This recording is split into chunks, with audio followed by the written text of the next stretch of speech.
kita di pagi hari ini. Yang pertama yaitu Ibu Hidayat Husnul Khotimah, Sarjana Ilmu Administrasi Negara dan Master of Art. Selanjutnya ada Bapak Adi Wibawa, Sarjana Ilmu Pemerintahan dan Master of Art.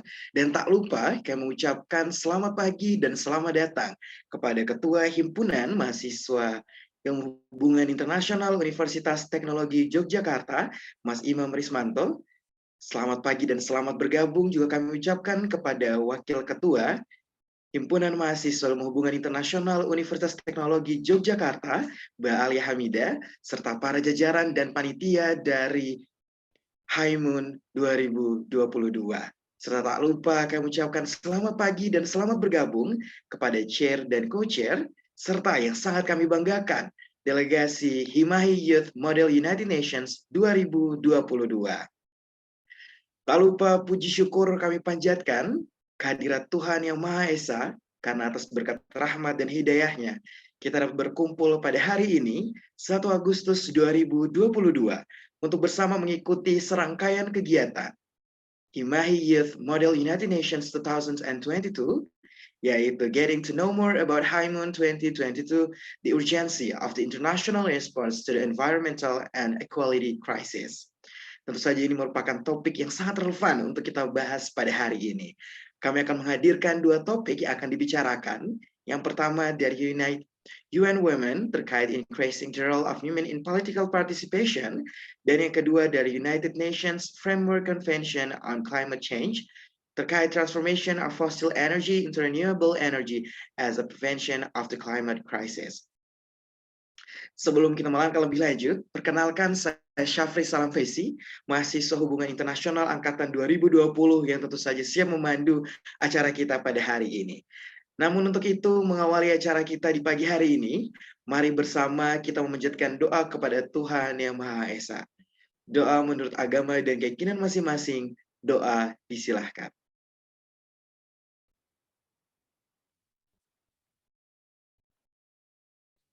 Amin ya Rabbal Alamin, doa dapat dicukupkan.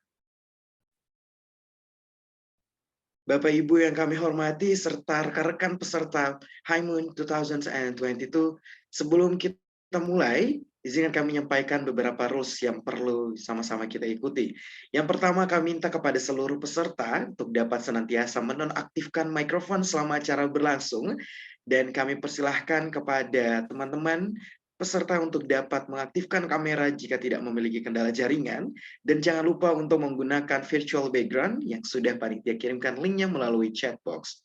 Selanjutnya kami mohon izin kepada seluruh peserta bahwa rangkaian acara seminar pada hari ini akan kami record dan akan kami bagikan kepada para delegasi yang tidak dapat hadir pada kesempatan hari ini. Selanjutnya kepada seluruh peserta kami minta untuk dapat mengikuti dengan baik seluruh rangkaian seminar dan nantinya dapat memberikan pertanyaan terbaik kalian kepada setiap pemateri pada sesi pemaparan nantinya. Dan yang terakhir kami ajak seluruh peserta untuk dapat membagikan momen pada acara hari ini melalui sosial media kalian, dan jangan lupa untuk mention Instagram @himahiuty, kemudian @uty-campus, dan jangan lupa pastikan menggunakan tagar HIMUN 2022. Bapak Ibu yang kami hormati serta rekan-rekan delegasi yang sangat kami banggakan, mengawali acara pada pagi hari ini, mari bersama kita ikuti sambutan dari Ketua Himpunan Mahasiswa Hubungan Internasional Universitas Teknologi Yogyakarta, yaitu yang terhormat Mas Al-Imam Rismanto. Waktu dan layar kami berikan. Terima kasih sebelumnya saya ucapkan kepada Syafri atas waktu yang diberikan kepada saya. Oke, bismillahirrahmanirrahim. Assalamualaikum warahmatullahi wabarakatuh. Pertama-tama, saya mengucapkan terima kasih banyak kepada seluruh panitia HIMUN, Himahi Youth Model United Nations, yang telah mempersiapkan webinar pada pagi hari ini. Dan tak lupa pula saya ucapkan selamat datang dan selamat berhadir kepada dua narasumber kita yang sangat luar biasa, yaitu Pak Adi Hidayat, Pak Adi Wibawa, dan Bu Husnul Hidayat Husnul Khotimah pada seminar kali ini. Tak lupa juga saya mengucapkan ribuan terima kasih kepada teman-teman seluruh peserta webinar yang sangat antusias untuk mengikuti webinar kita pada pagi hari ini, di mana kita menyinggung tema The Urgency of the International Response to the Environmental and equality crisis. Seperti yang kita ketahui bahwa tentu saja perubahan iklim akan merujuk pada lingkungan. Tentunya hal ini dapat mempengaruhi masyarakat, dan juga equality crisis. Tentunya ini kita akan membahas gender, perbedaan gender terhadap ya wanita yang tentunya sering didiskriminasi dan disimpangkan oleh kaum patriarki. Oleh karena itu, teman-teman dari Himahi sudah mempersiapkan dua pemantik yang sangat luar biasa yang akan menjelaskan kepada kita semua bagaimana perubahan iklim dan bagaimana dunia internasional merespon tentang krisis equality gender. Terima kasih, saya ucapkan Assalamualaikum warahmatullahi wabarakatuh. Waalaikumsalam warahmatullahi wabarakatuh. Terima kasih banyak Mas Imam untuk sambutan pembuka pada pagi hari ini. Dan sebagaimana yang sudah disampaikan Mas Imam sebelumnya, bahwa dua isu yang coba kami angkat dalam HIMUN 2022 terkait the urgency of the international response to the environmental and equality crisis merupakan isu dan permasalahan yang sangat relevan untuk kita bicarakan hari ini. Maka dari itu, kita akan masuk kepada pembicara pertama kita yang akan mewakili Chamber UN Women dan membahas topik terkait increasing the role of women in political participation. Untuk itu, mari kita sambut bersama dosen hubungan internasional Universitas Teknologi Yogyakarta, Ibu Hidayat Husnul Khotimah, sarjana ilmu administrasi negara dan Master of Art. Kami sapa terlebih dahulu. Selamat pagi, Bu Husnul.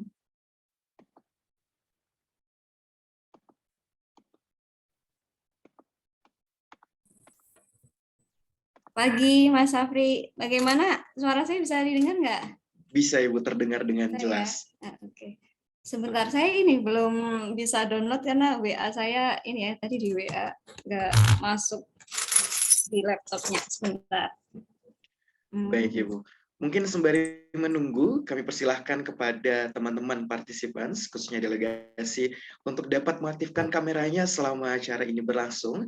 Dan jangan lupa untuk senantiasa mengikuti materi yang akan disampaikan oleh pembicara kita, dan persiapkan pertanyaan terbaik untuk kemudian dapat kalian tanyakan pada sesi tanya-jawab nantinya.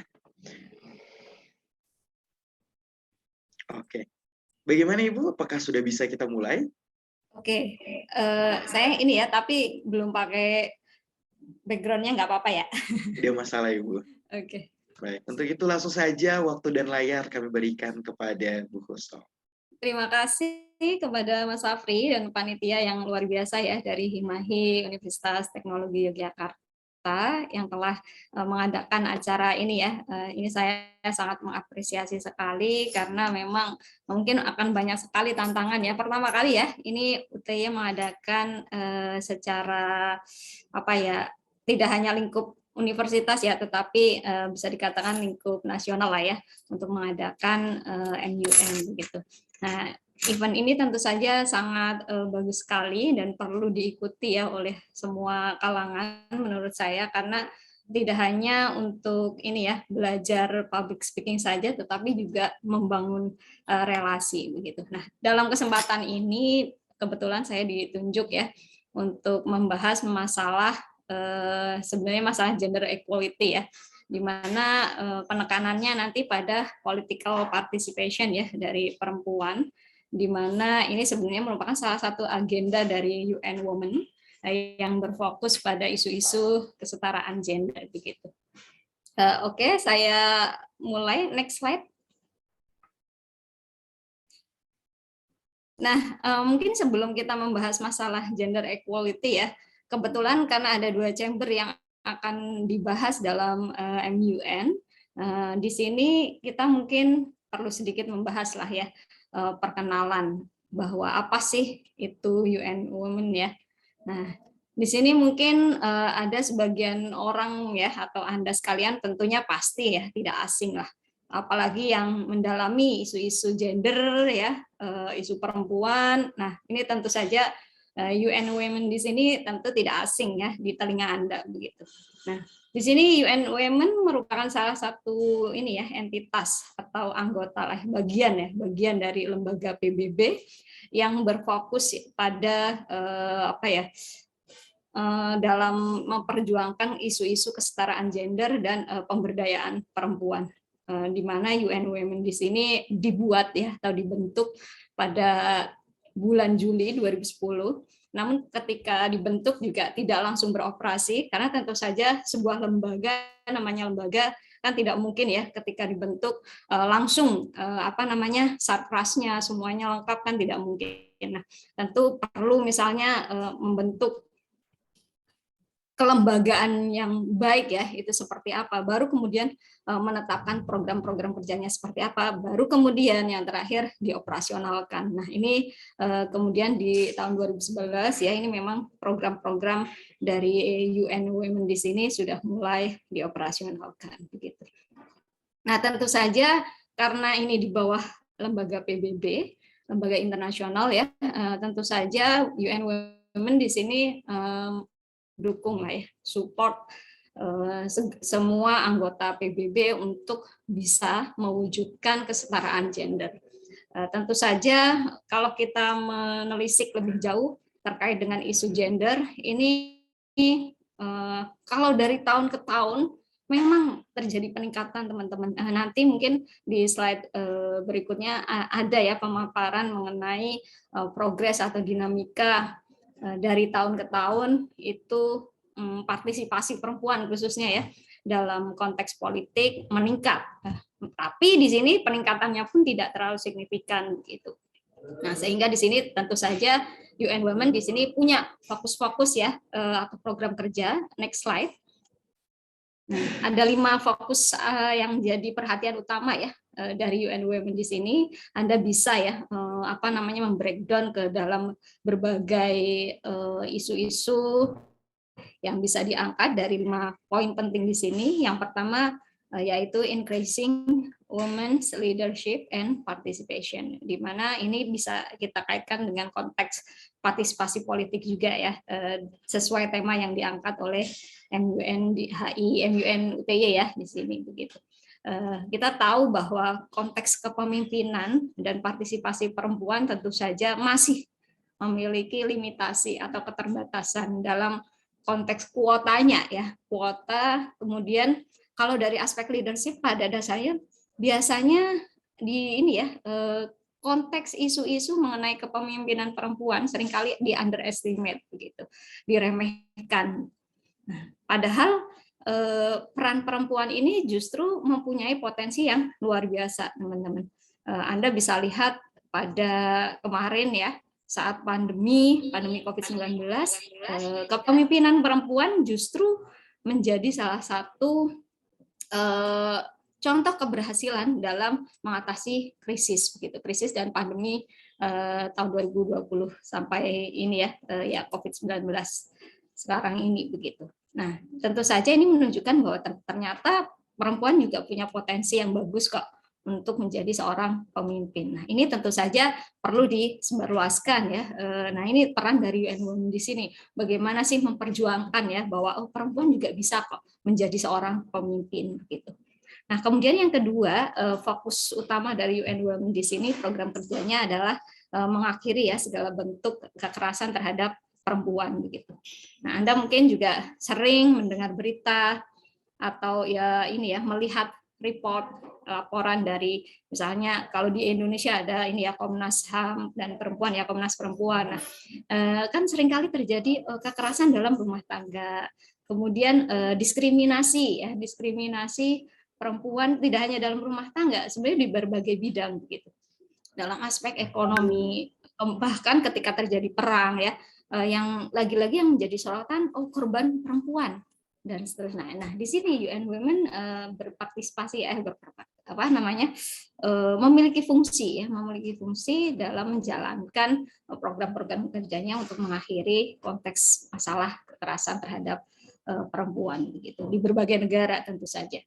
Nah, kemudian yang ketiga fokus dari UN Women di sini adalah melibatkan perempuan dalam semua ini ya aspek khususnya yang berkaitan dengan proses perdamaian ataupun menjaga keamanan begitu. Kalau kita membicarakan konteks keamanan, perdamaian, lagi-lagi peran dari perempuan ini seringkali sangat kecil begitu. ya bisa dihitung jari lah ya. Misalnya pasukan perdamaian PBB dikirim kemana, rata-rata yang menjadi aktor ya di situ laki-laki ya, perempuannya sedikit gitu yang jadi anggota apa namanya untuk di bidang militer bahkan ya itu kan juga perempuan tidak seringkali ya itu bukan kapasitas dari perempuan, kapabilitas perempuan. Kemudian konteks perdamaian ada banyak cara ya, misalnya salah satunya melalui pendidikan, pemberdayaan. Nah ini bisa dilakukan oleh perempuan sebenarnya. Apalagi salah satu the nature ya, sifat alami naluri perempuan itu kan ada konteks keibuan ya. Nah ini justru untuk mewujudkan perdamaian menjadi salah satu jalan yang lebih mulus ya. Ya tidak mulus maksudnya gimana ya? Lebih bisa diterima oleh kalangan banyak karena pendekatannya yang lebih keibuan tadi karena terkait dengan sifat-sifat ini ya perempuan. Anda mungkin kalau baca ini ya di psychological traits ya, personal trait di psikologi, nah sifat-sifat perempuan itu seperti apa sih, meskipun lagi-lagi itu kan bisa saja socially construction begitu, dalam artian ini dikonstruksi oleh masyarakat kan begitu. Jadi itu salah satu fokus dari UN Women juga ini ya, meningkatkan keterlibatan perempuan dalam proses perdamaian dan menjaga keamanan dunia lah.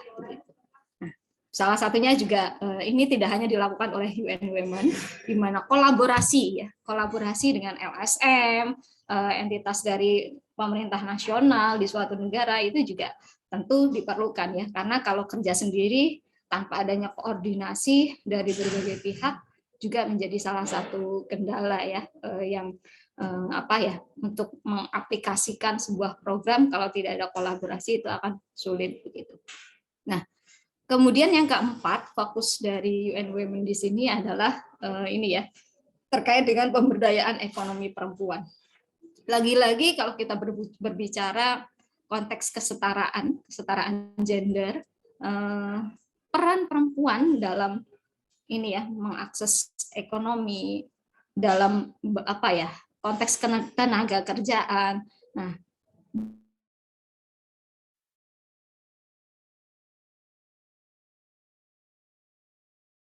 bahwa sebenarnya kan populasi di dunia itu kan didominasi oleh perempuan. Tetapi dari aspek ekonomi, pekerjaan perempuan seringkali diidentikan bahwa perempuan itu ya tempatnya di belakang, di ranah private, di ranah domestik begitu. Sementara ranah publik itu pekerjaan di ranah publik adalah pekerjaan laki-laki. Nah, ya ini seringkali menjadi akhirnya bias gender ya untuk membuka lapangan pekerjaan meskipun tidak ada kata-kata harus ada ini ya perempuan, syaratnya harus perempuan atau laki-laki kan tidak menyiratkan seperti itu. Tetapi rata-rata perusahaan di beberapa negara kita tidak bisa memukul rata karena kondisi antara negara A, B, C itu beda-beda sesuai dengan lingkungan politik ya, kondisi-kondisi seperti itu juga sangat menentukan keterlibatan perempuan ya dalam ranah misalnya untuk mengakses lapangan pekerjaan. Nah, di sini UN Women berperan lah ya untuk mendorong negara-negara PBB, negara-negara di dunia untuk meningkatkan akses terkait dengan ketersediaan lapangan kerja, ya pendapatan yang layak terhadap perempuan dan lain sebagainya gitu. Dan fokus yang kelima ini bersangkutan dengan masalah kesetaraan gender itu sendiri sebagai sebuah isu yang harus masuk ke dalam proses perencanaan nasional ya di sebuah negara gitu, dan masuk anggaran ya misalnya kalau di Indonesia ada APBN yang didistribusikan, dianggarkan untuk program kerja masalah gender equality ini gitu. Jadi memang ini berarti berkaitan dengan ratifikasi ya dari hukum internasional, ada CEDAW, kemudian Beijing ya protokol, nah kemudian banyak juga yang lain ya aturan internasional atau rezim internasional yang mengatur masalah kesetaraan gender begitu. Nah ini sebenarnya bagian dari peran atau fokus utama UN Women agar kesetaraan gender ini bisa benar-benar tercapai begitu. Next slide. Suara saya ini enggak sih? Jelas enggak sih? Saya kayak ini jelas suaranya. Jelas ya? Oke. Nah, oke, kita masuk kepada ranah masalah gender ya, masalah kesetaraan gender. Nah, seperti yang saya ungkit sebelumnya bahwa sebagian besar populasi di dunia ini didominasi oleh perempuan, begitu. Dan perempuan itu sendiri memiliki potensi yang luar biasa tadi, yang mungkin di underestimate ya. Bahkan opini publik mungkin menganggap bahwa perempuan itu tidak capable, apalagi untuk masuk ranah politik ya. Seperti mungkin Anda bisa lihat lah di berbagai negara, bahkan kalau inilah di negara kita sendiri, perempuan ketika ada pemilu. Nah, berapa persen sih yang terpilih gitu. Bahkan ketika menyebutkan pemimpin negara, ini seringkali perempuan memangnya bisa ya memimpin. Pemimpin ya harus yang dari militer, harus laki-laki, sosok laki-laki yang tegas dan seterusnya. Nah, ini sebenarnya sudah underestimate ya terhadap potensi dari perempuan begitu. Padahal tadi populasi sebagian besar yang ada di dunia ini adalah perempuan. Bahkan perempuan itu sendiri kadang-kala juga tadi memiliki role model bukan dari perempuan. Nah, ini sebenarnya juga jadi permasalahan, teman-teman. Nah, jadi saya menginginkan pemimpin yang tegas, yang dari militer, laki-laki, nah kan biasanya kan begitu. Ini tidak hanya dari pihak laki-laki, tapi juga dari perempuan, begitu. Nah, sehingga ini yang menyebabkan kemudian banyak posisi-posisi ya yang ada di dalam ranah politik, ekonomi itu diisi oleh laki-laki, begitu. Lagi-lagi tadi bahwa alasan kenapa kemudian keterlibatan perempuan dalam politik ya, dalam perumusan kebijakan, pelibatan pembuatan kebijakan ini memang sangat kompleks gitu dan multidimensi, teman-teman. Karena antar negara tadi saya sebutkan beda kondisinya. Ada yang salah satu negara misalnya Rwanda itu nanti juga akan saya tampilkan ya beberapa negara yang memang sangat mengcover ya masalah kesetaraan gender, tapi untuk proporsi lagi-lagi tadi proporsi dari ini ya kuota perempuan untuk masuk ke politik berapa, ketertarikan perempuan untuk ikut dalam dunia politik berapa, begitu. Ini juga menentukan. Jadi tidak hanya kalau kita kan selama ini mungkin menganggap budaya patriarki ya. Ya selain ada memang ya beberapa negara itu yang memang budaya patriarkinya sangat kental. Atau tadi ya ada gender stereotype ya yang menganggap lagi-lagi tadi bahwa laki-laki punya potensi yang lebih besar dibandingkan perempuan. Nah, ini juga menjadi salah satu alasan ya kenapa kemudian perwakilan perempuan ya dalam konteks politik ini cukup rendah begitu. Nah ini tadi saya sebutkan ya bahwa salah satu barrier ya atau tantangan keterlibatan perempuan di ranah publik ya dan politik tentu saja bisa diakibatkan dari faktor ekonomi, sosial ataupun budaya. Ekonomi di sini bisa berkaitan dengan kemapanan ya teman-teman. Jadi masalah ekonomi juga ada kaitannya dengan masalah keterlibatan perempuan dalam konteks politik atau di ranah publik begitu. Nah, masalah ekonomi katakanlah misalnya ketika orang-orang masih perempuan masih berkutat pada pemenuhan kebutuhan basic ya, kebutuhan dasar untuk keluarganya, kemudian dia ini biasanya perempuan sangat bergantung kalau dalam budaya patriarki yang kental. Nah ini juga relate, mereka sangat bergantung sekali dengan peran dari laki-laki gitu. Dalam konteks sosial beda lagi ya, dalam artian bahwa di sini ketertarikan perempuan, kemudian bias dari artian akses pendidikan yang diperoleh laki-laki dan perempuan ini juga bisa berkaitan dengan ekonomi juga karena ekonominya rendah akhirnya yang disekolahkan pria ya, perempuan tidak disekolahkan, nanti juga ujung-ujungnya kalau perempuan nanti ujung-ujungnya ini nih di dapur begitu. Nah, itu sebenarnya merupakan salah satu ini ya, relasi antara faktor ekonomi dan sosial juga begitu, serta budaya, isu budaya begitu. Ya, sehingga membentuk negatif stereotype ya bagi perempuan begitu. Nah, ini data ini saya ambil ya dari Komisi Uni Eropa. Nah, Anda bisa melihat beberapa laporan-laporan dari Uni Eropa yang memang fokusnya tidak hanya dari Uni Eropa sendiri, tapi juga beberapa negara juga ikut di ini ya, analisa bagaimana sih peran perempuan dalam konteks perumusan kebijakan gitu. Next slide, oke. Nah, kesetaraan gender tadi ya, karena berbagai permasalahan yang menimpa perempuan tadi tentu mengakibatkan konteks ketidaksetaraan. Nah, isu pentingnya tadi bahwa yang perlu saya highlight, yang pertama adalah kenapa bisa terjadi ketidaksetaraan gender ya.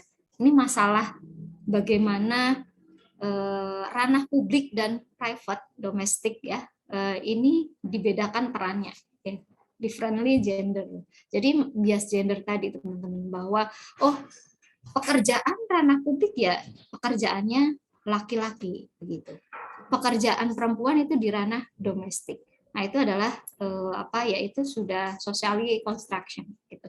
Dikonstruksi oleh masyarakat ya, bahwa peran perempuan pokoknya di dapur gitu.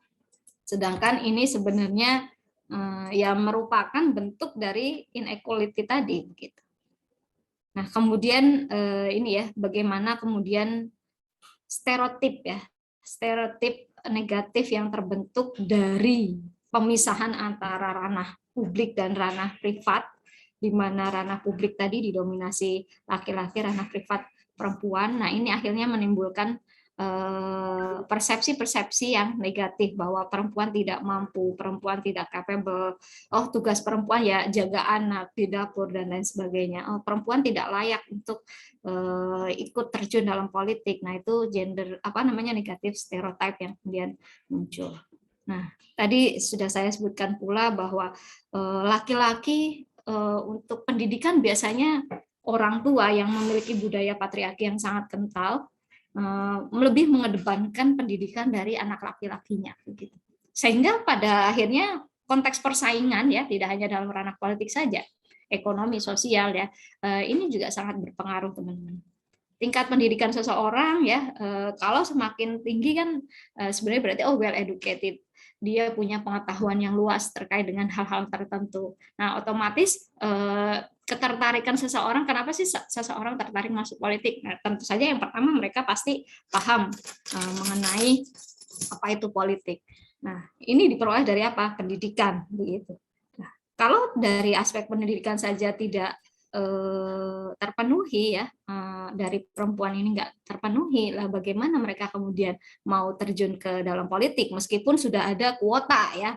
Karena kan beberapa negara sekarang kan dari ini ya, salah satu program UN Women untuk mencapai gender equality dan meningkatkan women leadership ya, itu kan mencanangkan adanya gender kuota dalam setiap political participation di negara-negara anggota PBB. Tetapi faktanya sebagian besar dari beberapa ya, sebagian besar negara-negara di dunia tingkat partisipasi politik perempuannya masih rendah, meskipun dari tahun ke tahun meningkat teman-teman. Meningkat dalam arti dari 20% jadi 21%. Jadi peningkatannya itu tidak signifikan, padahal kuotanya 50 misalnya. Tapi yang terisi cuma 20%. Nah, ini sebenarnya masalah apa? Padahal kan kuotanya sudah ada begitu. Nah, jadi tadi bisa jadi dari aspek pendidikannya. Pendidikan dari perempuan yang apabila sekolah bahkan ya, kalau kita bicara Anda misalnya setelah kuliah lulus kemudian ingin memilih apa nih ketika mau kerja, yaitu SMA lulus, kuliah mau jurusan apa ya? Jurusan kesehatan, ini perempuan misalnya, jurusan psikologis, jurusan bukan ekonomi apa ya? Biasanya ya inilah ya yang memang bisa dikatakan ini sesuai dengan nature dari perempuan. Nah, ini yang kemudian jurusan-jurusan teknik, jurusan komputer, Anda bisa lihat minim sekali perempuan itu bisa dihitung jari gitu. Nah, ini kan juga bagian dari pendidikan ya, dan bagaimana tingkat pengetahuan dan pemahaman perempuan bahwa mereka sebenarnya sama kok dengan laki-laki, punya kesempatan yang sama begitu. Nah, ini yang pada akhirnya tadi ketika terjadi ketidaksetaraan, ketergantungan perempuan terhadap laki-laki menjadi sangat tinggi, teman-teman. Nah, akhirnya tadi perempuan di rumah saja, dia harus menjaga keluarganya, memasak, ya pokoknya menyambut menjaga rumah gitu. Nah, sehingga basis untuk mengakses power politik ya ini semua memberikan opportunity yang lebih besar kepada laki-laki gitu.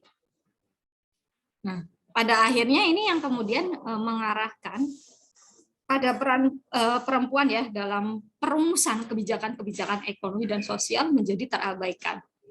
Karena apa ya? Karena under ini ya represented begitu, tidak terrepresentasikan jumlahnya. Semakin banyak perempuan yang terlibat dalam politik, maka konteks kebijakan ekonomi sosial ini kan dirumuskan dengan berbasiskan atau berprinsip pada pemenuhan hak-hak perempuan.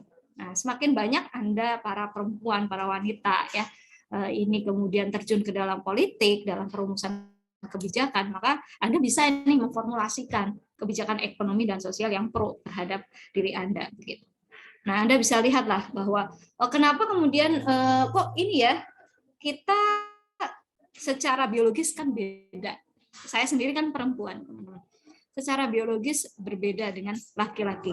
Katakanlah perempuan melahirkan. Nah, ketika bekerja, nah akhirnya yang ini kemudian juga menjadi salah satu faktor ya ketidaksetaraan dalam mengakses tadi ranah ekonomi, sosial dan politik. Gitu. Saya ini nanti perempuan hamil, melahirkan, kalau sambil kerja ribet nih dan lain sebagainya. Sudah beban pikirannya sudah banyak. Begitu. Nah, oleh sebab itu tadi bahwa diperlukan nih peran perempuan gitu. Peran perempuan untuk mengakomodir bahwa ketika misalnya nanti hamil, kalau bisa sih kebijakannya yang inilah welcome terhadap perempuan nih. Begitu. Anda misalnya sakit ini ya, urusan wanita datang tiap bulan ya. Nah, itu juga perlu diakomodir karena mungkin setiap perempuan kan beda-beda ya fisiknya. Ada yang ketika misalnya, mohon maaf ini untuk yang cowok ini ya, lampu merah tiap bulan misalnya Anda sakit perut ya. Nah, saya juga kadang-kala sakit perut, kadang enggak begitu. Nah, ini sebenarnya kan juga kenyamanan dalam tidak hanya bekerja, Anda kuliah saja mungkin ketika dapat ini ya lampu merah tidak nyaman begitu.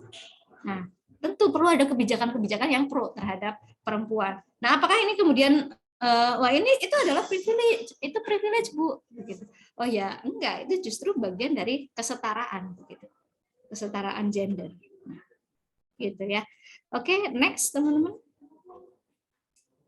Nah, jadi salah satu yang jadi sering kali ya menjadi persepsi negatif dari publik ini terkait perempuan, lagi-lagi tadi menyangkut kapabilitas ya, kemampuan dari laki-laki dan perempuan ini berbeda. Laki-laki lebih pandai, laki-laki lebih tinggi, laki-laki harus dihormati ya, benar misalnya harus dipisahkan antara laki-laki dan perempuan, betul. Tetapi dalam ranah apa dulu gitu. Kalau dalam ranah biologis iya memang harus dibedakan. Tapi kalau dalam ranah tadi umum ya, pekerjaan, ekonomi, ya ini kita setara gitu. Makanya tadi UN Women di sini ya berperan ya, mereka hadir untuk mengatasi gender stereotype gitu. Agar lagi-lagi kemampuan perempuan di sini bisa diakui. Bahkan tadi seperti yang saya sampaikan bahwa female role model dalam memimpin ya, menjadi ministris ya, sebagai menteri, sebagai kepala negara, ternyata terbukti kok beberapa itu lebih berhasil ya dibandingkan kepemimpinan dari laki-laki. Ini kan berarti menandakan bahwa perempuan itu nggak kalah kok dengan laki-laki. Kadangkala ini karena justru tadi ya perempuan sudah konstruksi ya bahwa oh dia ada di dapur, dia ada di ranah private domestic begitu. Pada akhirnya perempuan itu sendiri underestimate terhadap kapabilitas dirinya, kurang percaya diri, akhirnya kan begitu.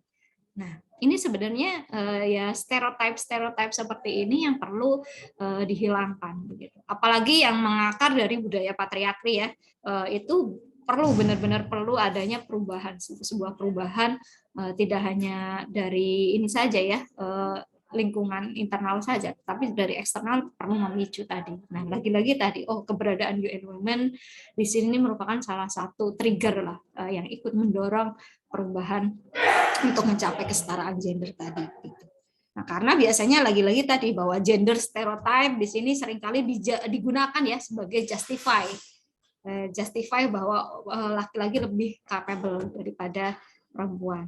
Tentu ini lagi-lagi cukup berbahaya kalau ini dijadikan sebagai patokan untuk mencapai ini ya kesetaraan gender tadi. Oke, next slide teman-teman. Nah,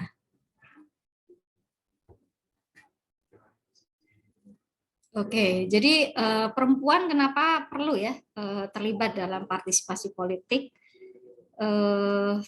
Sebenarnya kalau kita bicara peran perempuan dalam politik kan memang sudah ada. Dari zaman ke zaman tentu saja beda. Anda bisa membandingkan, tahun 95 keterlibatan perempuan dalam parlemen, ini parlemen anggota legislatif itu hanya 11,3%. Nah, tahun 2005 meningkat menjadi 16%. Nah, jadi ternyata dari tahun ke tahun keterlibatan perempuan dalam kegiatan ini ya, dalam ranah politik ini cukup selalu meningkat, teman-teman. Meskipun hanya 1%, 0, berapa sekian persen meningkatnya begitu. Nah, ini saya ambil dari data IPU ya, dari tahun ke tahun. Ini yang dari 2011, kemudian 2017 juga saya ambil, 2000 yang terupdate ada juga 2021 terakhir. Nah, jadi memang saya lihat dari tahun ke tahun tersebut memang terjadi peningkatan bahwa peran perempuan di parlemen, peran perempuan menjadi kepala negara, meskipun lagi-lagi tadi mungkin negara A saat ini ada sekian persen, ada 20% yang jadi ministry misalnya, yang jadi menteri. Tapi tahun berikutnya negara tersebut turun. Kalau dalam lingkup negara fluktuatif, teman-teman. Karena lagi-lagi ini multi phase ya, multi dimensi, sangat kompleks. Kenapa kemudian peningkatannya secara global memang tajam, tapi kalau kita lihat di masing-masing negara itu tidak selamanya selalu naik begitu, teman-teman. Ya kalau secara umum kita pukul secara umum memang benar bahwa terjadi peningkatan yang cukup signifikan begitu. Dari 20% jadi karena ini 10 tahun lah misalnya ya, 10 tahun berikutnya gitu. Dari tahun 95 jadi 2005 ya, dari 11 ke 16. Ini kalau bagi saya ya tidak signifikan ya, 11 ke 16 itu berapa? 5% nggak ada bahkan. Padahal 10 tahun gitu. Nah, ini lagi-lagi tadi ya meskipun ada kemajuan, fluktuatif teman-teman. Karena kompleks, permasalahannya kompleks gitu. Nah, ini tahun 2011 sudah meningkat ya, yang duduk dalam parlemen ya ada 21,8%. Kemudian pada tahun 2017 meningkat begitu, meningkat jadi 23,6%. Ya cukup inilah tajam kalau ini 2011 ke 2017 ya ini cukup tajam. 21 ya, saya kira kok 11, 21,8. Ya masih ini ya, masih kecil ya teman-teman. 21, 23,6 berapa? Coba selisihnya. 2,6 ya. 2,2%. Masih sedikit ya. Saya kira 11,8, 21,8 ya. Nah, ini cukup lagi-lagi ya meskipun ada peningkatan tapi masih kecil. Ini masih dianggap underrepresented gitu. Karena dari 100% cuma 21,8 kan kecil, dari 100% jadi 23,6% kan sedikit. Oke, next slide. Nggak terlalu kelihatan ya. Nah, ini saya ambil dari report Uni Eropa ya. Di negara-negara Uni Eropa sebagian besar sebenarnya kan cukup banyak keterlibatan perempuan ya yang ada di Uni Eropa. Cukup inilah salah satu member di Uni Eropa, negara-negaranya ini cukup tinggi keterlibatan perempuannya. Anda bisa akses ya di Komisi Uni Eropa. Nah, ini tahun 2019 ya, yang jadi kepala negara 14,3%. Begitu. Kalau secara global ada 7,3%. Nah, ini kan di atas dari ini ya, di atasnya rata-rata global begitu, Uni Eropa. Nah, kemudian tahun 2019 ini masih tahun 2019 ya. Ini female ministry ya yang jadi menteri ada 30%. Nah, sementara di tingkat global itu 19%. Masih di atas rata-rata global, teman-teman. Jadi di Uni Eropa itu cukup ini ya, well represented begitu. Meskipun lagi-lagi di sana sudah ini ya terwakilkan, tapi masih dianggap ya itu masih kecil begitu. Representasinya masih kecil, belum sampai 50% gitu.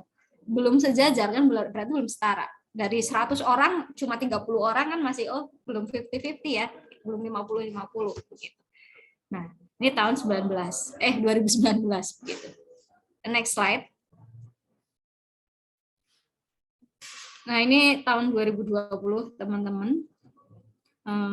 Ini juga dari data IPU ya, IPU Report 2020. Anda bisa lihat lah, lagi-lagi di sini yang cukup banyak representasi perempuan dalam politik ada di Uni Eropa dan Amerika begitu.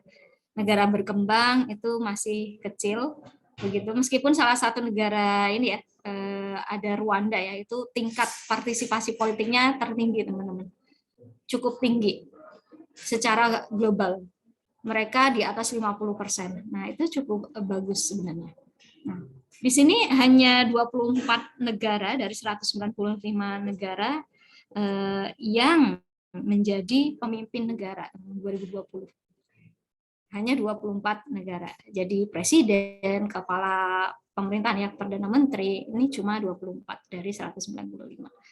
Ya cukup ini dibandingkan tahun-tahun sebelumnya, memang ya mendingan lah ya, mendingan. Tapi ya itu perlu ditingkatkan lagi. Kita harus terus ya, tidak kemudian berhenti puas. Oh, dibandingkan dulu belum ada, sekarang ada kan ya, ada inilah ya peningkatan. Ya jangan kemudian puas seperti itu saja, tapi kita harus terus memperjuangkan bahwa perlu nih banyak ini ya, mengedukasi perempuan agar kemudian mereka tertarik untuk masuk terjun ke dunia politik begitu. Karena lagi-lagi tadi bahwa kepentingan atau hak-hak yang perlu diperjuangkan perempuan ini tidak cukup hanya menyalurkan aspirasi ya kepada para ini misalnya laki-laki saja, tapi Anda juga sebagai perempuan juga harus menjadi representasi dari kepentingan sebagian besar ini ya perempuan tadi. Nah, ini tahun 2021 Anda bisa lihat lagi-lagi terjadi peningkatan dari tahun ke tahun. 2021 ini meningkat juga nih keterlibatan perempuan sebagai yang bekerja ya dalam kementerian. Nah, itu ada 21,9%. Ini sudah meningkat dibanding tahun 2020. Nah, silakan Anda bisa akses ya IPU report, atau Anda juga bisa mengakses di UN Women Report. Dia bekerja sama dengan IPU ya, membentuk Women in Politics Map gitu. Nah, ini bisa Anda lihat dalam parlemen juga terjadi peningkatan. Lagi-lagi ini masih ya dari 11 kemudian jadi 12, 13 dan seterusnya. Kalau saya lihat dari tahun ke tahun peningkatannya hanya sekitar 1-3%, teman-teman. Nggak sampai 10% ya, bahkan di bawah 10%. Peningkatannya dari tahun ke tahun secara global. Kalau per region beda lagi, per negara beda lagi. Lagi-lagi kondisi di masing-masing negara ini punya ciri karakter yang berbeda. Nah, Uni Eropa kenapa ini ya tinggi ya? Nah, karena dalam konteks legislasinya ya kebijakannya ini memang diakomodir gitu. Memang mereka dalam konteks kesetaraan gender ini memang dijunjung tinggi gitu. Sementara negara-negara berkembang lagi-lagi itu tadi, apalagi untuk masuk politik, untuk hidup saja ya perempuan tadi mereka masih ya berjuang begitu. Apalagi memikirkan untuk masuk politik, untuk sekolah saja, untuk makan saja masih kesulitan. Ini kan tentu dari akarnya masalahnya apa nih di negara X? Negara X misalnya di Nigeria ya itu cukup kecil sekali keterlibatan perempuan, di Yaman, Sierra Leone ya, beberapa negara Afrika itu keterlibatan perempuan sangat kecil sekali. Apalagi mereka dilanda oleh ini ya perang sipil. Tentu ini menjadi salah satu isu ya yang perlu jadi perhatian utama begitu. Nah, ini di mana nih di Uni Eropa ya dominasi ya. Ada negara-negara Denmark, Finlandia, Islandia, Norwegia. Nah, ini mereka perempuan ya sebagai pemimpin cukup representatif lah. Next slide. Saya rasa tidak perlu saya ini ya. Nah, ini top 5 countries ya yang memiliki tingkat partisipasi politik perempuan yang cukup tinggi teman-teman di tahun 2020. Spanyol yang pertama ini 2020 ya, 2021 saya belum update kembali. Anda mungkin bisa lihat di IPU report. Nah, ini Spanyol 66,7%. Ini bahkan lebih tinggi dibandingkan partisipasinya laki-laki ya. Finlandia 61,1%, Nicaragua 58,8%, Kolombia 57,9%, dan Austria 57,1%. Ini cukup tinggi sekali, teman-teman. Ini cukup tinggi sekali. Tapi kalau tadi di rata-rata global tidak sampai ke 50% di rata-rata global ya. Berarti ini ada ini ya ketimpangan yang sangat yang marginnya yang sangat banyak antara negara-negara di ini ya. Eropa Amerika dengan negara-negara berkembang begitu. Karena ini kan didominasi oleh negara-negara Eropa ya, gitu. Dan Amerika. Next, teman-teman. Nah, problem utama kenapa perempuan masih underrepresented dalam partisipasi politik. Lagi-lagi sebenarnya faktornya kalau tadi ya faktornya ada gender stereotype sehingga keinginan ya kecenderungan perempuan ini untuk ikut terlibat ke dalam dunia politik biasanya karena kondisi mereka sudah mapan, kondisi ekonomi, permasalahan ekonomi, pendidikan itu sudah mapan, maka mereka kemudian bisa memikirkan karir politiknya.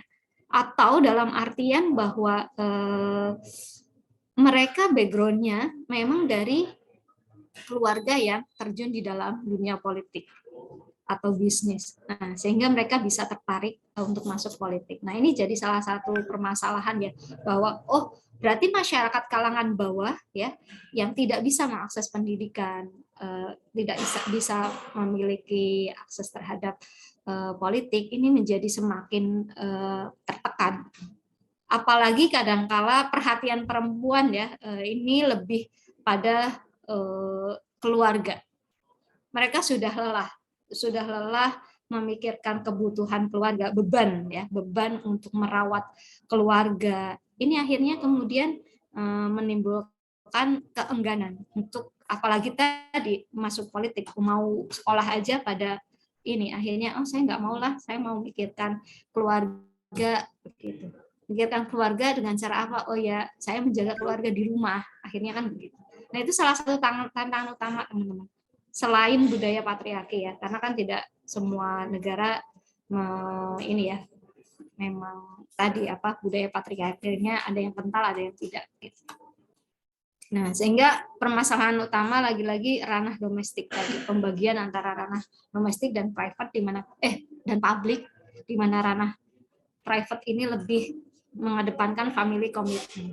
Biasanya Anda bisa jadi salah satu ini ya wacana dan pertimbangan bahwa oh kok ini ya perempuan yang ikut terlibat ke dunia politik akhirnya nggak punya anak, bercerai, akhirnya jadi timbul stereotip negatif lagi teman-teman, bahwa oh ya memang perempuan masuk ke dalam dunia politik tapi urusan keluarga mereka akhirnya terbengkalai. Nah ini juga jadi salah satu perhatian juga begitu, bahwa pekerjaan utama perempuan itu tidak hanya mengawasi atau apa ya, menjaga anak ya, tadi itu ya tanggung jawab bersama, harusnya tanggung jawab bersama antara laki-laki dan perempuan. Nah, ini yang perlu Anda perjuangkan ya kalau menurut saya, karena memang benar bahwa kadangkala perempuan sambil bekerja juga masih dibebani oleh masalah keluarga, jadi multitasking begitu. Ini jadi apa ya problem utama perempuan, bahwa ya kita harus memperjuangkan masalah ini sehingga ranah private dan ranah publik ini tidak lagi terbagi-bagi ya, terkotak-kotakan berdasarkan tadi laki-laki, perempuan, gender ya. Oke, next slide. Ini saya masih punya waktu. Masih, Bu. Masih ya. Nah, keterlibatan perempuan ya dalam partisipasi politik sangat penting, karena lagi-lagi perempuan perlu untuk memperjuangkan hak-hak mereka. Tidak hanya hak-hak mengenai hak perempuan saja, tapi hak-hak anak-anak. Justru yang lebih paham mengenai hak anak itu perempuan, karena kan selama ini yang merawat keluarga, merawat anak-anak ini justru dari perempuan, sehingga mereka justru memahami kondisi di lapangan, seperti apa sih hak anak-anak, seperti apa sih hak-hak perempuan. Semakin banyak perempuan yang masuk ke dunia politik, maka isu-isu tersebut semakin bisa diangkat ke dalam formulasi kebijakan-kebijakan di suatu negara. Nah, kemudian masalah good governance. Kenapa good governance ini bisa diidentikan dengan peran perempuan? Lagi-lagi tadi, kapabilitas perempuan sebenarnya tidak kalah dengan laki-laki. Kadangkala kenapa perempuan performnya lebih bagus, karena justru perempuan itu takut bahwa oh nanti saya misalnya seorang pemimpin perempuan ya, ini dia kemudian performanya bagus karena apa? Karena dia justru underestimate dirinya sendiri awalnya. Nah, karena oh nanti saya nggak mampu nih, nah maka saya harus mempersiapkan dengan baik. Akhirnya kan persiapannya baik, matang, sehingga pada akhirnya dia mampu memberikan pelayanan yang prima, pelayanan yang maksimal. Nah ini yang menciptakan good governance, salah satunya kan begitu, persiapan yang matang, kemudian pendekatan yang juga lebih humanis, karena biasanya lagi-lagi ya the nature of women dan men itu kan beda ya. Kadang-kala stereotype tadi membentuk bahwa oh laki-laki pasti maskulin, lebih tegas, lebih otoriter dan lain sebagainya, sedangkan perempuan ini punya jiwa keibuan, lebih lembut, memperhatikan perasaan, sehingga berbagai kebijakan pun dibuat mungkin bisa dalam tanda kutip lunak, sehingga orang-orang lebih menerima. Nah itu kan gender stereotype ya sebenarnya. Tapi ada memang beberapa aspek sifat perempuan yang secara natural ya, misalnya keibuan tadi, ini kemudian dibawa ke ranah pemerintahan, dia akan menjadi lebih bijak dalam membuat keputusan. Sehingga beberapa, misalnya saya kemarin membaca beberapa penelitian dari ilmu psikologi ya, bahwa kepemimpinan perempuan itu justru lebih bagus dibandingkan laki-laki karena tadi sifat-sifat yang dibawa oleh naluri perempuannya. Itu dari aspek psikologi ya, meskipun ya ini kan bisa dari berbagai perspektif ya, dari psikologi, sosiologi, HI ya, kemudian dari mana ekonomi juga bisa gitu. Nah, lagi-lagi ini terkait dengan komposisi ya, komposisi atau kuota perempuan di dalam badan legislatif maupun eksekutif ini harus ditingkatkan untuk mempengaruhi ya bagaimana penerapan di lapangan. Nah, karena biasanya kalau memang perempuan misalnya, kenapa nggak cukup laki-laki saja yang mengakomodir? biasanya yang paham di lapangan kondisi-kondisi perempuan kan ya perempuan itu sendiri begitu. Nah, ya laki-laki apakah nggak boleh? Ya boleh gitu, sebagai support. Gitu. Support untuk mendukung ya bagaimana perempuan bisa dilibatkan dalam berbagai perumusan kebijakan.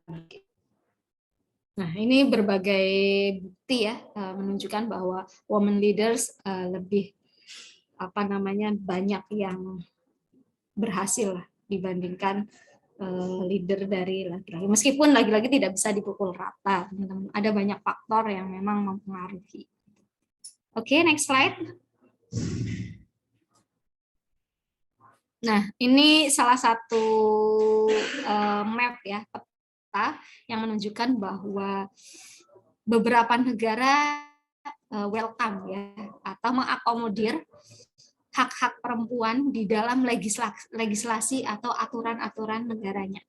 Nah, ini ada 10 negara yang mempunyai ya kerangka legal untuk melindungi hak-hak perempuan. 10 negara ini ada Belgia, ya, Kanada, Denmark, Prancis, Islandia, Irlandia, Latvia, Luxembourg, Portugal, dan Swedia. Gitu. Sementara kalau yang tingkat legislasi ya untuk kepentingan gender equality di beberapa negara ini cukup rendah. Ada di ini ya, Guinea Bissau, Afghanistan, Syria, Oman, Iran, Qatar, Sudan, Kuwait, Yaman, dan yang bawah mana ya, Pak? Saya nggak terlalu kelihatan. Gaza ya. Nah, Anda bisa lihat ya.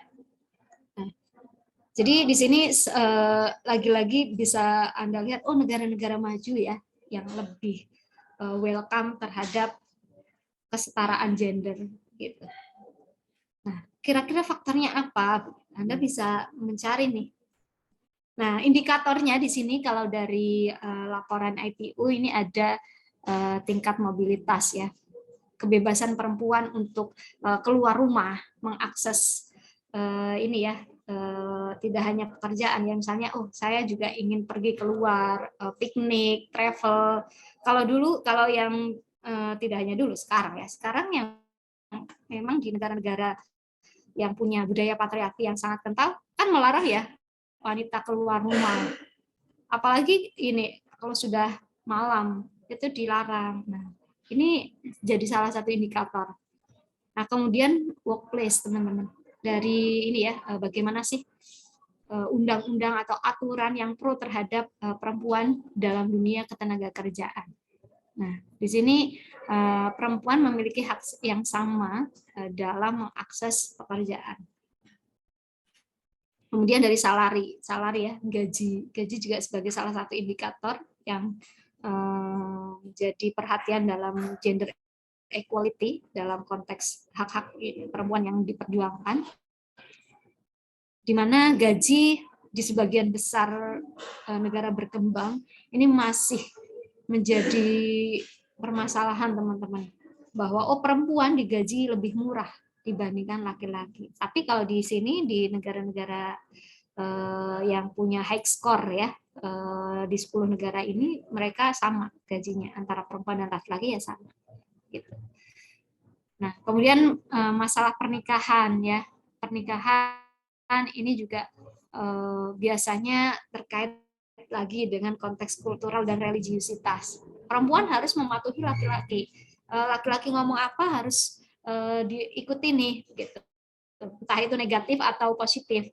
Perempuan harus ngekor ke laki-laki. Nah, ini juga jadi salah satu indikator, teman-teman, menyangkut hak-hak perempuan yang perlu diperjuangkan. Nah, biasanya ketika sudah menikah, ketergantungan perempuan terhadap laki-laki, nah ini akhirnya muncul karena mungkin superioritas laki-laki, udah kamu di rumah aja.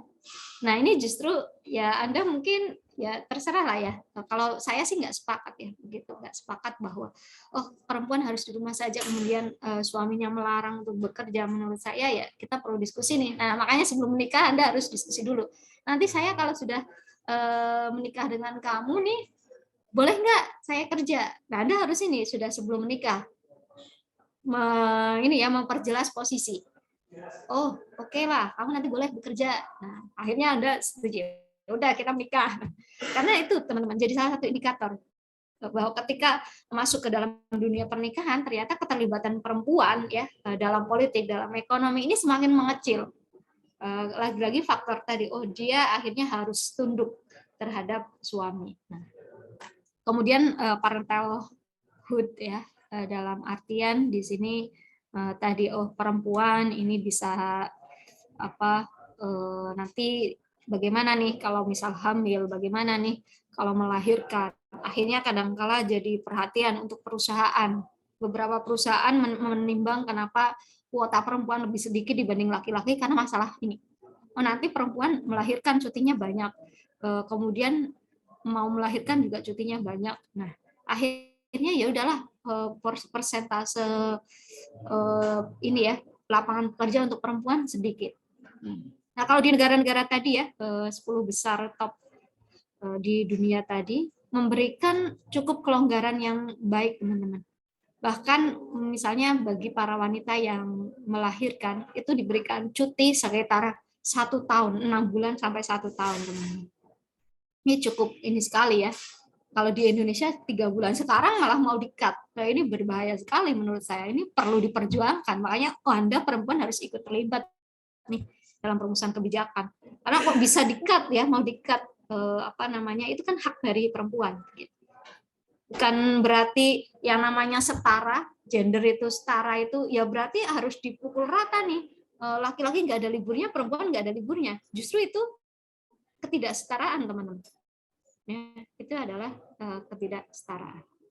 Entrepreneurship ya. Nah, ini juga jadi salah satu indikator yang menjadi bagian dalam nilai. Kemudian aset ya dan pension ya atau uang pensiun. Ini juga aset kekayaan. Jadi salah satu indikator yang diperhitungkan ya dalam konteks legalisasi hak-hak perempuan. Next slide. Nah, lalu bagaimana kita mengatasi ya permasalahan mengenai ketidaksetaraan gender tadi? Nah, yang pertama tentu saja tadi teman-teman. Yang pertama adalah proses legislasi. Menyediakan kerangka hukum dan kebijakan yang mengakomodir kepentingan perempuan. Salah satunya melalui gender quota ya. Ini memang sudah diterapkan ya karena memang salah satu program dari UN Women di sini adalah menggencarkan gender quota agar berbagai negara memberikan kuota yang sama, paling tidak ya lebih ada kuotanya di masing-masing bidang politik, ranah legislatif, eksekutif ya, NGO, LSM ataupun bahkan di ranah-ranah ekonomi begitu. Harus perlu ada gender quota. Gender kuotanya pun ini harus ditentukan, jangan sampai ini sangat kecil. Kemudian ini ya menghapuskan berbagai bentuk diskriminasi. Lagi-lagi ini dalam kerangka legalnya. Perlu ada kebijakan yang secara eksplisit menyebutkan masalah ini. Nah, kemudian berikutnya adalah melalui pendidikan, teman-teman. Oke.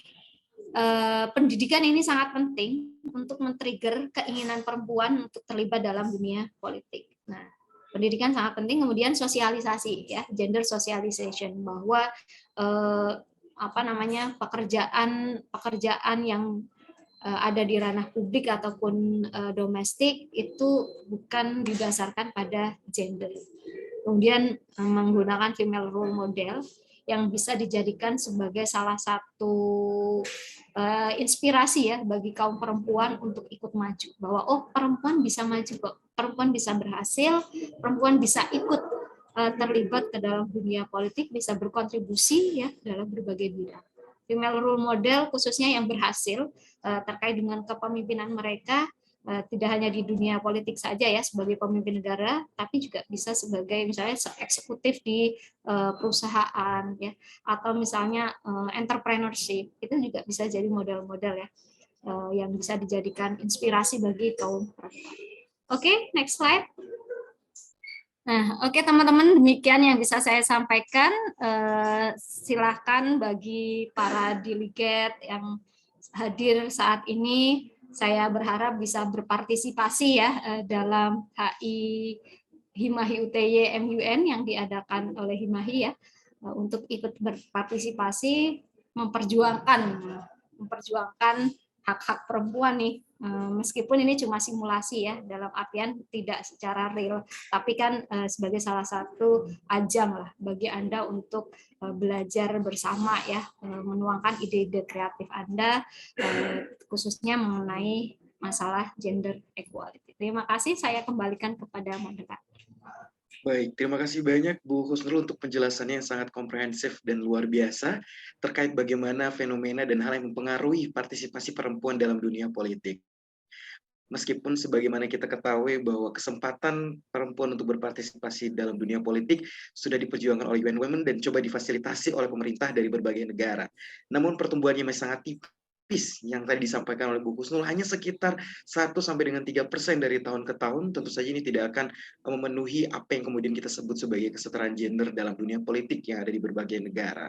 Dan banyak sekali yang mempengaruhi, baik itu dari gender stereotype, kemudian background atau latar belakang yang dimiliki oleh perempuan tersebut, kemudian terkait dengan hal yang mereka utamakan, urusan keluarga dan lain sebagainya terlebih dahulu, sehingga menyampingkan bagaimana peran mereka yang kemudian ingin terjun di dalam dunia politik. Untuk itu kami membuka kembali kesempatan kepada para peserta delegasi peserta seminar pada hari ini untuk dapat memberikan pertanyaannya secara langsung kepada narasumber kita. Bagi teman-teman yang ingin memberikan pertanyaan, partisipan yang memberikan pertanyaan, boleh menggunakan feature raise hand yang sudah dari ada Zoom tersebut dan bisa langsung menyampaikan pertanyaannya kepada narasumber kita. Sekali lagi, oke. Pertanyaan pertama, kesempatan pertama kami berikan kepada atas nama Kishna Kamalia Zulfa. Silahkan menyampaikan nama terlebih dahulu, asal universitas, kemudian pertanyaannya. Baik. Terima kasih atas waktu yang diberikan kepada saya untuk mengajukan pertanyaan terkait isu the role of women in political participation. Sebelumnya, perkenalkan nama saya Hisna Kamalia Zulfa. Saya berasal dari Universitas Teknologi Yogyakarta, mahasiswa angkatan 2021. Nah, pertanyaan saya adalah, dunia politik itu letakkan kaitannya dengan kaum laki-laki seperti yang sudah dijelaskan oleh Ibu Husnul tadi. Yang menjadi di mana hal ini sudah menjadikan stigma tersendiri yang harus diatasi oleh kaum perempuan. Contohnya saja kita lihat di Afghanistan dengan kelompok Taliban yang mengambil alih sebagian besar sistem legislasi di sana. Nah, mengingat politik itu menentukan kebijakan untuk semua aspek kehidupan, perempuan tentunya harus terjun dalam dunia politik, harus memiliki motivasi dan kualitas yang lebih. Namun, Ibu izin bertanya, bagaimana jika ada politik dari wanita seperti yang kita ketahui belakangan ini, yaitu terdapat politikus wanita bernama Nupur Sharma di India, itu melakukan sebuah kesalahan dengan menghina Nabi Muhammad SAW. Nah, bagaimana tanggapan Ibu mengenai hal ini? Apakah hal ini dapat menurunkan dari kepercayaan masyarakat dari politikus wanita itu sendiri? Terima kasih, Ibu. Baik, terima kasih untuk pertanyaannya. Mohon izin Ibu, apakah sudah dapat dimengerti pertanyaannya? Oke, dapat poinnya. Boleh, langsung dijawab, Bu. Langsung dijawab ya. Bagus sekali ya pertanyaan dari saudara Mbak Kisna ya. Kalau kita merujuk pada ini ya, lagi-lagi ke personal trait ya, berdasarkan psikologi, memang perempuan kan harusnya kan lebih wise, bijaksana. Tapi kemudian kenapa kemudian salah satu ini ya role model di India menghina Nabi Muhammad begitu. Nah, lagi-lagi ini masalah kalau menurut saya sendiri terkait dengan pendidikan. Pendidikan ya, bagaimana pendidikan itu mempengaruhi persepsi yang melekat pada diri seseorang gitu. Nah, pendidikan di sini tidak berarti bahwa apakah dia harus mengenyam pendidikan di sekolah dasar sampai ke perguruan tinggi, tidak hanya itu, tetapi pengetahuan bagaimana ya budaya keagamaan, masalah agama, budaya di suatu wilayah atau daerah. Tidak salah apabila dia kemudian kemudian mendeskripsikan ya, misalnya Nabi Muhammad. Karena persepsi dia itu seperti apa begitu, pengetahuan yang dia miliki ya menyangkut permasalahan ini seperti apa. Jangan-jangan dia mengangkat isu masalah agama tadi karena memang menyangkut keterlibatan perempuan. Nah, di mana keterlibatan perempuan secara agama ternyata justru lagi-lagi tadi keterlibatan perempuan di dunia politik ternyata dihalangi oleh masalah agama, sehingga mungkin dia akhirnya membawa salah satu nabi di suatu agama tertentu menyalahkan begitu. Nah, lagi-lagi tadi perspektifnya pengetahuan dia terkait dengan agama tersebut kurang mendalam ya. Kalau dari perspektif saya sih kurang mendalam, karena saya sendiri kan dari agama Islam ya, dari agama Islam. Tentu saja perspektif dia terkait dengan agama Islam kurang mendalam, bahwa peran perempuan selama ini mungkin dianggap termarginalkan dalam agama Islam, sehingga dia kemudian menghina yang membawa tadi nabinya. Nah, tentu saja harusnya sih tidak boleh ya membawa sara begitu, karena justru ini bisa menimbulkan menimbulkan yaitu tadi tidak adanya kepercayaan masyarakat begitu terhadap role model tersebut. Meskipun dia punya persepsi bahwa agama ini salah begitu ya, itu urusan dia begitu. Menurut saya sih ya kurang proporsional ya untuk meletakkannya di ranah publik begitu. Ya oke lah, mengangkat sesuatu dari agama nggak masalah untuk diperjuangkan, tetapi seharusnya ya tidak membawa-bawa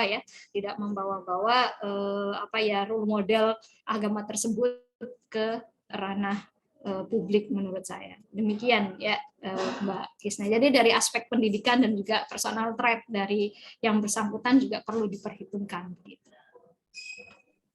Baik Ibu, terima kasih atas jawabannya.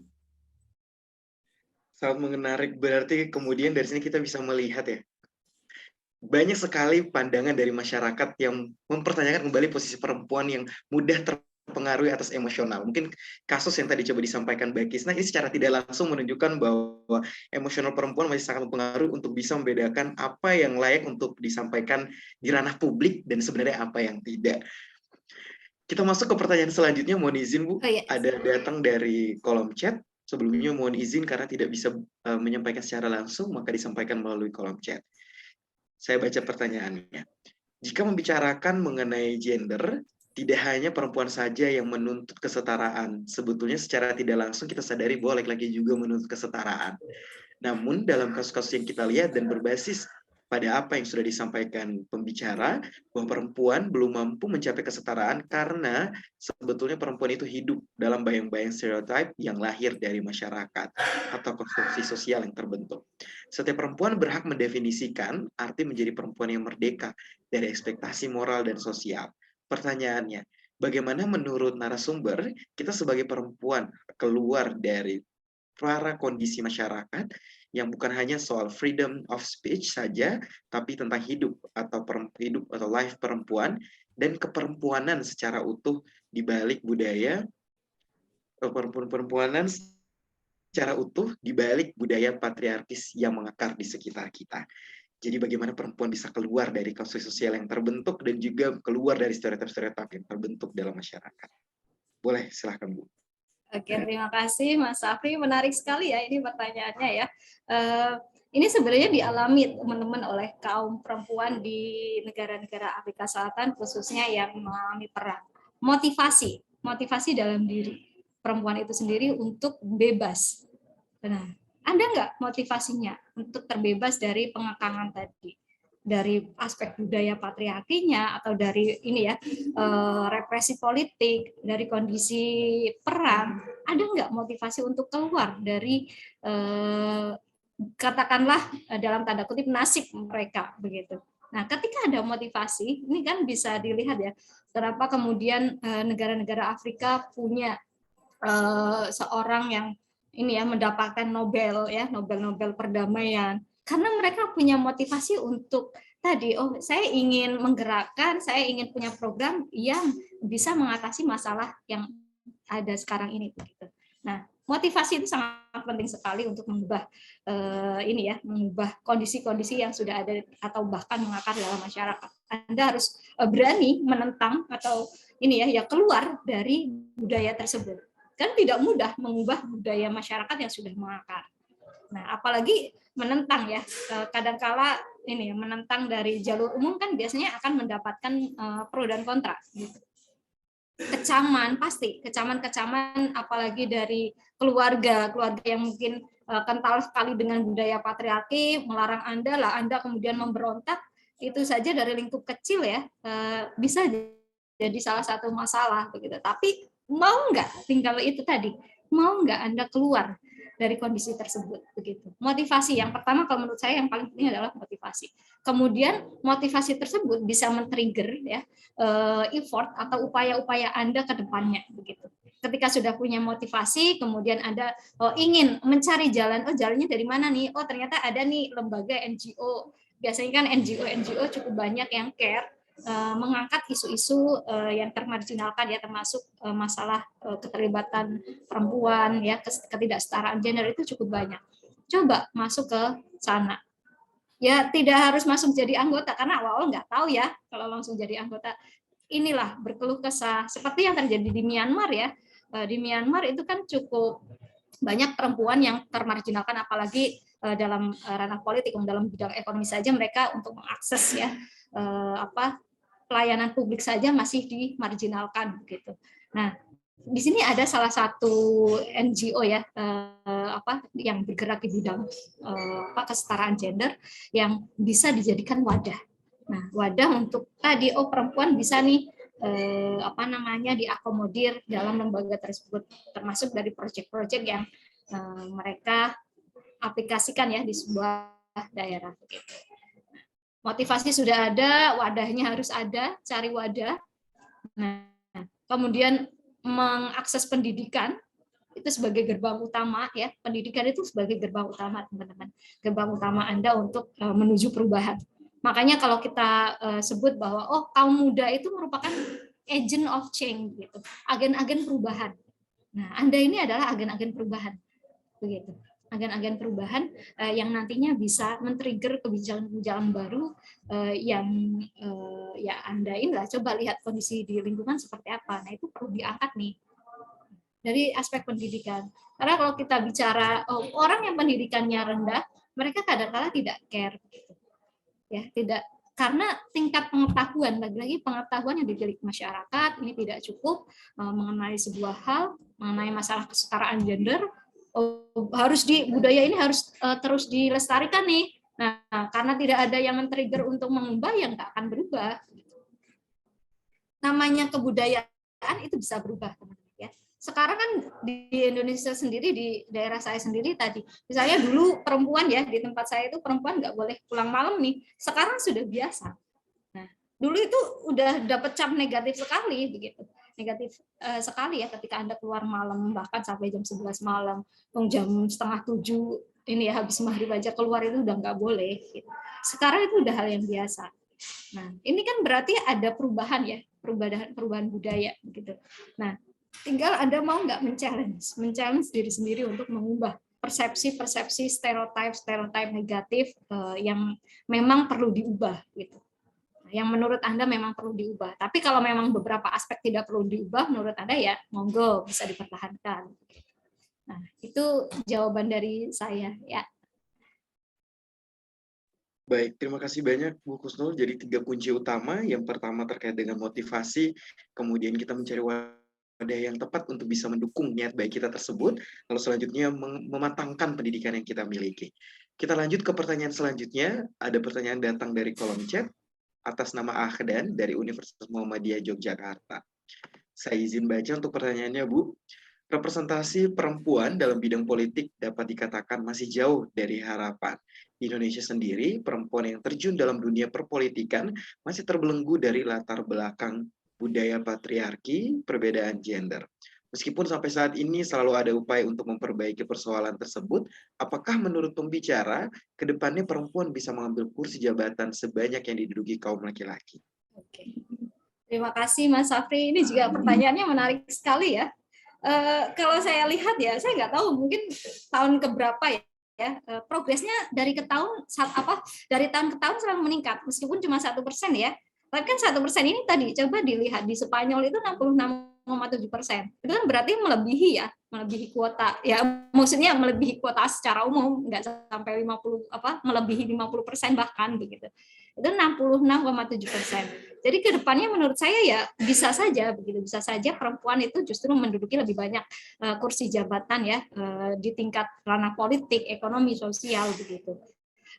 Pada dasarnya kesetaraan gender benar yang disampaikan tadi ya, yang pertanyaan sebelumnya, diperjuangkan pula tidak hanya oleh perempuan, tetapi oleh laki-laki. Nah ini terjadi teman-teman di Korea Selatan. Korea Selatan itu persaingannya cukup ketat untuk mencari pekerjaan. Tadinya ada salah satu kebijakan yang ingin diformulasikan yang lagi-lagi pro terhadap perempuan.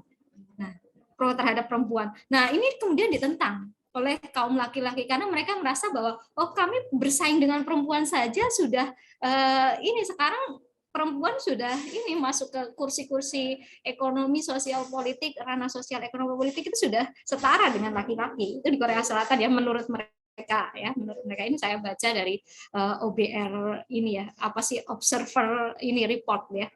Nah, dari majalah di India ya. Nah, yang menyebutkan tadi bahwa Korea Selatan sedang mengalami perang ya, kalau menurut saya perang memperjuangkan hak-hak antara laki-laki dan perempuan. Ini bisa saja sangat bisa sekali teman-teman, bahwa kedepannya perempuan mendominasi kursi pemerintahan. Itu saya sangat membaca ini kayaknya sih mengarahnya ke sana. Nggak tahu tahun berapa begitu ya, tahun berapa ini nggak tahu. Karena tadi dari tahun 95 sampai tahun 2020 secara global itu tidak ada penurunan teman-teman, peningkatan 1-3% per tahunnya. Kan meskipun tidak signifikan ya, tapi kan itu kan bergerak naik terus.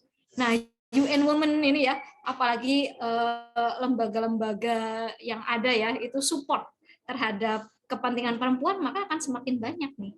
Nah, ini ya keuntungan yang bisa diperoleh oleh perempuan tadi. Sangat mungkin sekali. Begitu. Apakah salah? Tidak salah. Begitu.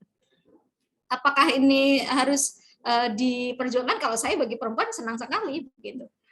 Ya, karena laki-laki coba populasi laki-laki dan perempuan kan lebih banyak perempuan, tapi yang mendominasi laki-laki. Nah, besok misalnya kursi-kursi pemerintahan didominasi oleh perempuan, ya wajar-wajar saja, populasinya saja didominasi oleh perempuan begitu.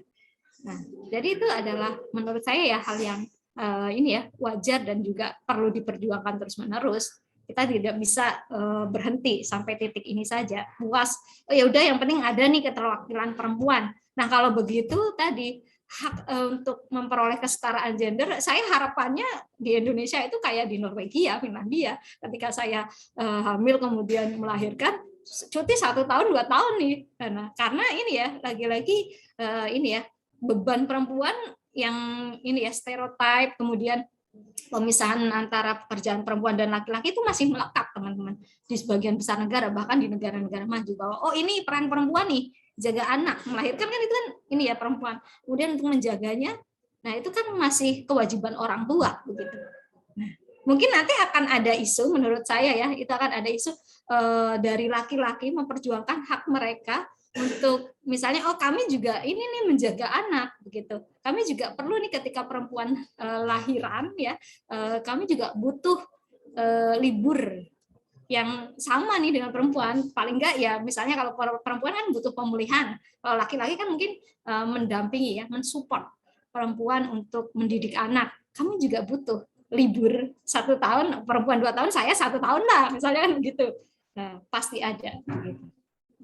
Itu ya, ini bagus sekali ya, karena memang ini terjadi di Korea Selatan teman-teman, di negara maju ya, bisa dikatakan negara maju ya.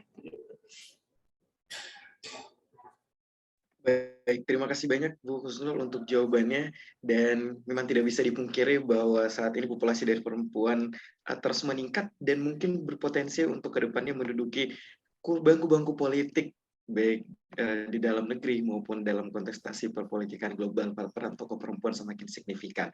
Mohon izin Bu, mungkin tadi merupakan pertanyaan terakhir, dan kami mengucapkan terima kasih yang sebesar-besarnya untuk seluruh peserta yang telah memberikan pertanyaan, dan terutama kepada Bu Husnul yang sudah bersedia menjadi pembicara kita pada hari ini. Terakhir mungkin ada closing statement dari Ibu? Oke, terima kasih sekali dari saya, dari Mas Safri dan panitia ya. Saya berharap teman-teman di sini semua berpartisipasi aktif ya untuk mengikuti HI MUN UTY yang digelar kapan ya Mas ya? Saya malah nggak tahu ini. Tanggal 5 sampai dengan 6 nanti. Tanggal 5 sampai 6 ya, tanggal 5 sampai 6. Nah, silakan, saya harap semua bisa saling berkolaborasi, saling berpartisipasi aktif ya sebagai ajang untuk belajar bersama ya. Tidak perlu kemudian minder, oh saya belum pernah nih, nggak masalah ya. Karena semua orang punya startnya masing-masing. Misalnya startnya baru awal di sini nggak apa-apa, jadi ajang pembelajaran. Itu saja teman-teman, sukses semua. Semoga acara ini berjalan dengan lancar dan sukses. Terima kasih Mas Safri. Terima kasih banyak Bu Husnul. Mengutip dari apa yang sudah disampaikan Bu Husnul, bahwa sejatinya kesetaraan akan selalu diperjuangkan meskipun belum bisa terpenuhi secara sepenuhnya, tapi peningkatan yang sekecil apapun itu adalah progres yang perlu diperjuangkan. Mengutip dari satu quotes yang disampaikan oleh petinggi politik dunia, itu Margaret Thatcher, bahwa if you want something said as a man, but if you want something done as a woman. Dari situ sudah terbukti bahwa peran yang sangat penting daripada perempuan untuk memfasilitasi kebijakan yang bisa mengarah pada perempuan itu sendiri maupun kepada anak-anak sebagai penerus masa depan suatu bangsa. Terima kasih kepada Bu Husnul. Dan kita akan melanjutkan kepada pembahasan materi yang kedua. Namun sebelum itu kami minta kepada seluruh peserta yang hadir pada seminar hari ini untuk dapat mengisi terlebih dahulu link presensi yang sudah dikirimkan oleh panitia melalui kolom chat. Sekali lagi kami sampaikan kepada seluruh peserta webinar hari ini untuk mengisi link presensi yang sudah dikirimkan oleh pihak panitia melalui kolom chat. Ini saya ikut ngisi nggak? Tidak perlu, Bu. Tidak perlu ya. Nanti diisi oleh teman-teman peserta. Dan untuk Ibu nanti akan dihubungi lebih lanjut oleh tim PR dari panitia penyelenggara HIMUN. Selanjutnya kita lanjut kepada pembahasan materi yang kedua, yaitu perwakilan dari Chamber UNFCCC atau United Nations Framework Convention on Climate Change yang akan membahas terkait dengan transformation of fossil energy into renewable energy as a prevention of the climate crisis, atau terkait dengan bagaimana transformasi dari fosil energi untuk menjadi energi terbarukan sebagai langkah untuk mengatasi dari climate crisis yang terjadi di dunia saat ini. Kita menghadirkan pembicara yang merupakan dosen dari Prodi Hubungan Internasional Universitas Teknologi Yogyakarta, yaitu yang terhormat Bapak Adi Wibawa, SIP, MA. Kita sapa terlebih dahulu. Selamat pagi menjelang siang, Pak Adi. Pagi menjelang siang, Mas Safri dan teman-teman. Terima kasih undangannya. Baik. Lain. Ya, untuk teman-teman para peserta, sekali kami ingatkan untuk jangan lupa kembali mengisi link presensi yang sudah dikirimkan oleh panitia dari kolom chat. Mohon izin Pak Adi, mau dicoba dulu untuk share screen-nya? Saya minta tolong panitia aja gimana share screen-nya. Saya sudah boleh. kirimkan ke Mbak Resi tadi. Siap Pak Adi. Untuk teman-teman panitia, mohon Bisa? dapat dicoba. Atau harus saya? Tunggu sebentar, teman-teman semua dan Bapak Adi lagi loading. Oke. Waktu saya berapa menit? Saya subsidi ke Bu Husnul tadi kayaknya 15 menit. Subsidi 6 menit, Pak.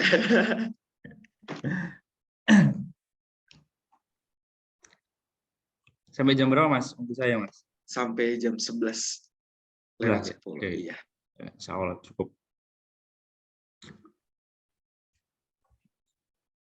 Oke, sekali lagi ingin kami sampaikan kepada para peserta, nantinya di akhir acara kami akan memperkenalkan terlebih dahulu terkait dengan HIMUN dan juga MUN itu sendiri sebagai bentuk dari technical meeting. Jadi untuk itu para peserta tidak untuk meninggalkan room Zoom setelah webinar ini selesai. Oke, ini. karena materinya sudah terlihat, langsung saja waktu dan layar kami berikan kepada pembicara. Oke. Assalamualaikum warahmatullahi wabarakatuh. Waalaikumsalam. Terima kasih undangannya teman-teman panitia MUNT pada saya diberi kepercayaan untuk ya belajar bareng teman-teman terkait climate change atau climate crisis and energy transition. Agak berbeda redaksi yang saya pakai atau frasa yang saya gunakan di sini. Kalau dari panitia aman pakai transformation, saya pakai transition di sini. Ya beda-beda dikit, tapi nggak masalah. Intinya sama. Ya. Ini juga sebenarnya masih berkaitan dengan gender equality tadi. Ya. Ada garis merah, benang merah yang bisa menghubungkan dua isu ini. Krisis iklim yang kita alami seluruh dunia ini juga tidak bisa dilepaskan dari kebijakan-kebijakan ekonomi politik global yang sangat patriarki. Andai kata gender equality itu sudah digaungkan sejak sebelum revolusi industri, bisa jadi iklim sekarang jauh lebih baik kondisinya dibandingkan yang ada saat ini. Karena ada satu pendekatan namanya ekofeminis gitu ya, yang mencoba menggeser paradigma dari antroposentris gitu ya, yang sangat menitik beratkan kehidupan di bumi ini pada manusia, dianggap bahwa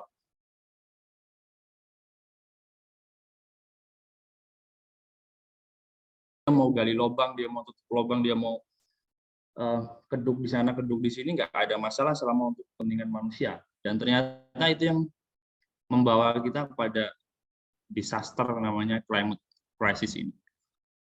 Jadi saya coba hubungkan dengan apa yang sudah dibahas oleh Husnul tadi. Dan sekarang ekofeminis cukup gencar disuarakan di seluruh dunia agar pendekatan-pendekatan pembangunan yang ada lebih eco-friendly, gitu ya. Selain juga karena yang akan kita bahas nanti ada tuntutan-tuntutan global terhadap kebijakan-kebijakan di berbagai negara. Oke,